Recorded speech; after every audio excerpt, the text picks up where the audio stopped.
예, 무엇보다 우리 호남 지역 당선자들 뵈니까 너무나도 기분이 좋고, 무엇보다도 이번 선거 진짜 호남 지역에 뛰었던 후보들 각 위가 모두 전부 다 열심히 해서 이런 성과가 났습니다. 특히 우리 광역단체장으로서 선거를 이끌어 주셨던 우리 조배수 의원님 오늘 배석하셨는데, 당을 이렇게 헌신해 주셔서 너무 감사하고, 무엇보다도 당은 그 진짜 노력과 그 헌신을 잊지 않을 것이다라는 말씀 다시 올리겠습니다. 그리고 이 자리에 계시지 않지만은 우리 이정현 전남지사 후보, 그리고 주기한 광주시장 후보 모두 저희가 또 앞으로 정치 여정에 더 큰 영광이 있기를 기대하면서 저희가 지원하도록 하겠습니다.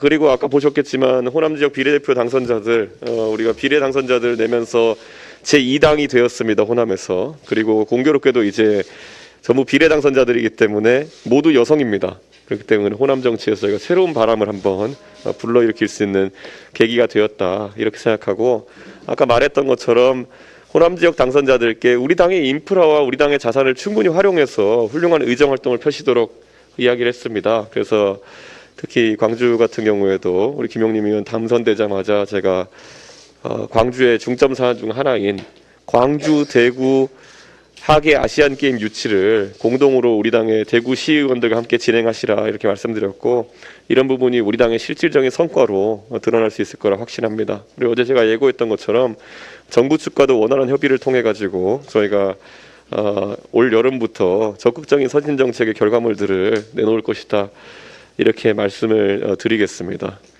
나머지는 어제 너무 많이 떠들어가지고 여기까지 하겠습니다. 하세요. 최근 언론 보도에 의하면 문재인 정부가 탈원전 정책에 따른 전기요금 원가 인상과 관련된 산업통상자원부의 보고서를 묵살했었다고 합니다. 당시 산자부 보고서는 2030년 전기료 인상률이 40%에 육박할 것으로 추정했습니다. 문재인 정부는 이를 무시하고 전기 인상률은 없거나 미미할 것이라고 홍보했습니다.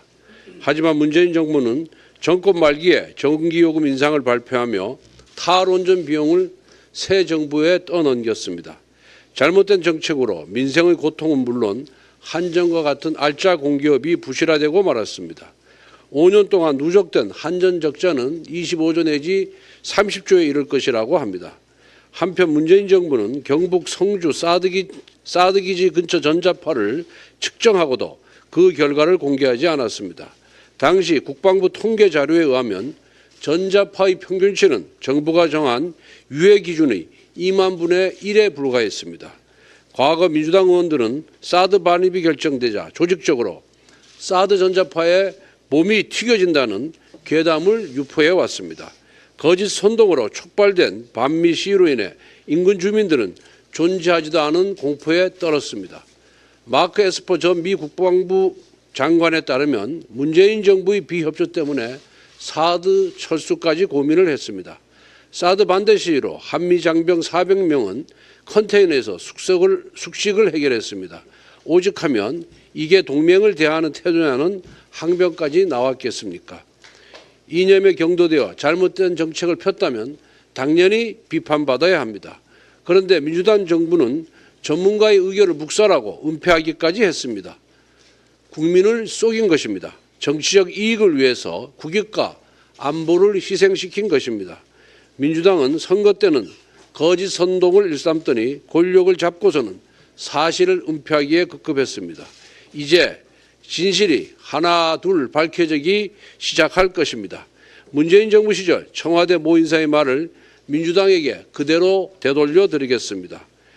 거짓으로 쌓아 올린 성은 자신을 향해 무너질 것입니다. 민주당은 문재인 정권 5년간 행정부를 견제 감시하기는커녕 우리 국회를 청와대 출장소로 전락시켰습니다. 그런데 야당이 되자마자 행정부를 통제하기 위한 모든 수단을 강구하고 있습니다.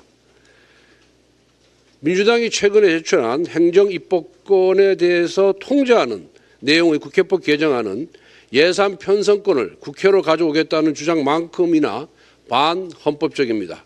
상권 분립의 정신을 무너뜨리겠다는 것입니다.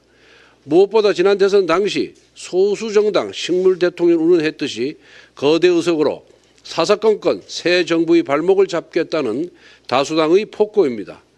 민주당이 대선에서 패배하자 후반기 법사위원장을 국민의힘이 맡기로 한 여야 합의를 뒤엎은 이유도 다르지 않을 것입니다.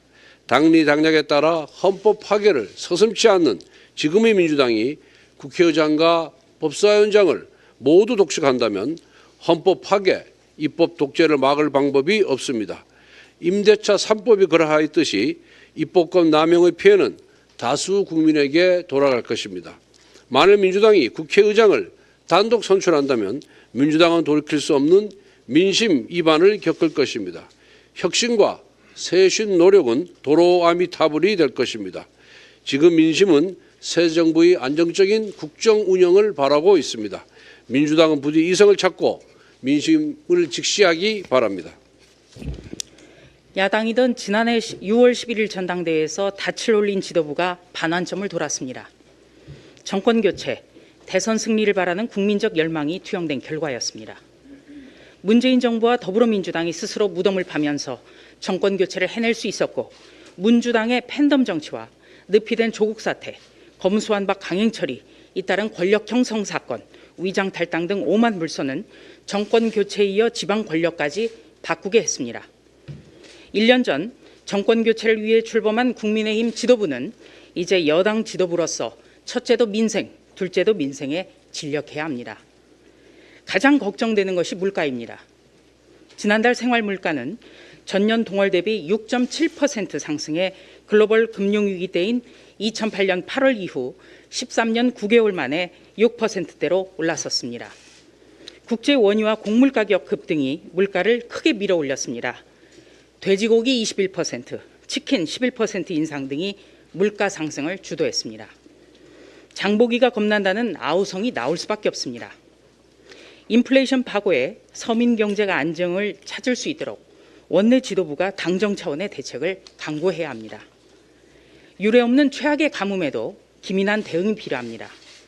광주와 전남의 상수원이자 여수 국가산단에 공업용수를 공급하는 주화모의 경우 저수율이 20%대에 불과합니다.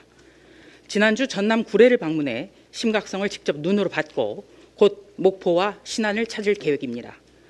저수지 축조, 용수 공급 시설은 정부 지원이 중요한 만큼 국회에서 교부세 지원에 만전을 기하는 한편 이달 하순부터 예상되는 장마 대책에도 소홀함이 없도록 노력하겠습니다. 여당 국민의힘은 민생을 챙기는 데 최선을 다하겠습니다. 네. 저는 지난 일주일간 대통령 특사 자격으로 유럽에 다녀왔습니다. 일주일간의 일정을 마치고 그제 이제 늦게 귀국을 했는데요. 유럽연합 EU를 비롯해서 나토와 프랑스 상원의회 그리고 프랑스 외교장관까지 여러 부문의 유럽 주요 인사들을 만나서 같이 논의하면서 윤석열 대통령이 대통령의 친서를 전달을 하고 각종 의제에 대해서 심도 깊은 논의를 해왔습니다. 특히 유럽연합에 관해서는 한반도 관계 대표부의 현직 유럽의 의원들 그리고 대외관계청의 사무총장과 수석부 집행위원장 비롯해서 전 의원들 그리고 나토의 사무총장과 차장, 프랑스의 상원 의장과 상원 의원들, 그리고 프랑스 외교장관까지 유럽에 중추가 되고 있는 여러 인물들을 만나 이야기할 수 있는 좋은 기회였던 것 같습니다. 저희가 놀란 것은 대한민국 새로운 윤석열 정부가 가지는 외교의 기조가 이미 유럽 사회에서 대한민국을 바라보는 기조와 크게 다르지 않고 매우 큰 공감대를 이룰 수 있는 가능성과 전망을 가지고 있다는 부분이었고요. 이 주요 인사들이 본인들이 원래 약속했던 시간보다도 2배 이상의 시간을 더 할애하면서 저희 대표당과 함께 특사당과 함께 이야기를 나누고 싶어하는 그런 열정적인 모습들에 오히려 저희가 놀랄 정도였습니다. 그 내용들은 디지털과 반도체, 또 기후 변화 대응, 식량 문제, 그리고 우크라이나 러시아 사태에 따른 외교적인 문제들, 그리고 지금 이 세계에서 가장 관심을 가지고 있는 경제 안보라는 그 이슈에 관해서도 저희와 더 많은 이야기를 나누고 싶어하고, 특히 대북 문제에 관해서 윤석열 정부가 새로이 가지는 그 기조가 한반도의 항구적인 평화를 위해서 또 유럽이 끝까지 지금 고수하고 있는 CBID를 기조를 정확하게 강력하게 세울 것인가에 대해서 관심을 많이 가졌는데 이 부분에 관해서 그동안 우리가 그 유럽 사회와 잘 맺어오지 못했던 외교의 어떤 큰 축을 새로운 정부에서 다시 한번 세울 수 있겠구나라는 큰 희망과 기대를 가지게 되었고 유럽 쪽의 인사들조차 같은 생각을 하게 되었던 그런 아주 소중한 시간이었던 것 같습니다. 저희는 이제 이 특사단은 다시 국회로 돌아와서 윤석열 정부가 새로이 외교를 열어가고 또 새로운 그 대한민국 정부의 그 모멘텀을 만들어 가는데 국회의원으로서 의원 외교를 더 열심히 해야겠다라는 생각을 하게 되는 시간이었고요. 그러기 위해서는 국회의원들이 의정 활동으로서 더 많은 그 국회 공부 모임과 정책 토론회 등을 가져가면서 저희의 의정 활동을 더 탄탄히 해 나가고 대통령과 또 그 정부 그리고 국회가 함께 보조를 맞춰서 대한민국을 좀 더 탄탄하게 이끌어갈 수 있는 그런 기회를 가져야겠다라는 다짐을 다시 한번 하게 됐습니다. 덧붙여서 저희가 이제 그 부산 엑스포 BIE에 방문을 해서 부산 엑스포 유치에 관해서도 많은 이야기를 나눴는데요. 그 부산이라는 도시를 저희가 이제 프랑스에서 참전 기념비에 저희가 헌화를 했거든요. 자발적으로 한국 전쟁에 참전해서 실제 목숨을 잃어가면서 우리나라를 지켜준 유엔군 그 참전 기념비에 저희가 헌화를 하고 또 부산 엑스포의 그 유치 그 집행부에 가서 부산이 가지는 의미, 대한민국에서 자유민주주의와 시장경제를 저희가 사수할 수 있었던 그 라스트 시티로서의 그 의미를 저희가 다시 한번 강조하면서 지금 부산의 국회의원과 시장을 비롯한 정책 그 집단들 그리고 부산의 모든 시민들이 열정적으로 이 엑스포 유치를 위해서 추진하고 있는 노력들을 전달을 했습니다. 이러한 관심들을 저희가 또 전국민적으로 모든 국민들이 함께 좀 힘을 실어주셨으면 좋겠다라는 부탁을 드리면서 저희 방금 전에 말씀드린 것처럼 저희는 집권 여당으로서 또 집권 여당의 국회의원들로서 보다 새로운 정부가 힘있게 외교를 하고 그 동력을 키워나갈 수 있도록 저희 자리에서 열심히 공부하며 노력하도록 하겠습니다. 이상 보고를 마치겠습니다. 그 국정원장이라는 자리는 그만두고 나온 그 순간부터 하는 모든 얘기는 업무상 취득한 정보가 됩니다. 그럴 수밖에 없습니다. 왜냐하면 그걸 듣는 많은 분들이 그렇게 생각하고 그다음에 본인도 그 를 갖고 있기 때문에 그럴 수밖에 없습니다.